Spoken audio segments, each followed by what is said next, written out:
જેવું પુસ્તક કર ધરે હૈડે તેવી વાત આ કહેવત પ્રચલિત છે.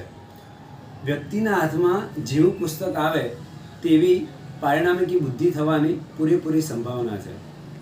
મારા ગુરુદેવ પરમ પૂજ્ય જગતજુમાર સાહેબ વાંચન આંદોલન પુસ્તકની અંદર એક સરસ વાત કરે છે કે જે મા બાપ પોતાના બાળકને જન્મદિવસે પુસ્તક ભેટ આપવાનું કામ કરે છે તે અત્યારથી જ પોતાના સુખને સેફ ડિપોઝિટ વોલ્ટમાં મૂકવાનું સરસ કાર્ય કરી રહ્યા છે.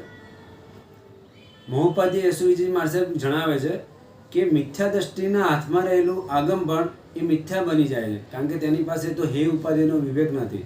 પણ જેની પાસે હે ઉપાધિનો વિવેક જાગૃત છે તેવા સમ્યક દ્રષ્ટિ આત્માઓ પાસે રહેલું લૌકિક શ્રુત હોય કે મિથ્યા શ્રુત હોય તે પણ આગમ બની જાય છે. કેમ?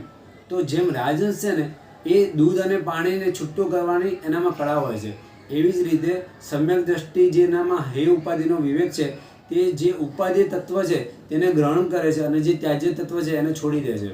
માટે પુસ્તક વાંચન, સ્વાધ્યાય આદિ એક પુસ્તક લખનાર પોતાના સમગ્ર જીવનનો અનુભવ એક નિચોડ આપણને પુસ્તકમાં આપી દે છે. જે અર્ક હોય, જેમ કે નિચોડ જે કહેવાય એ આપણને આપી દે છે.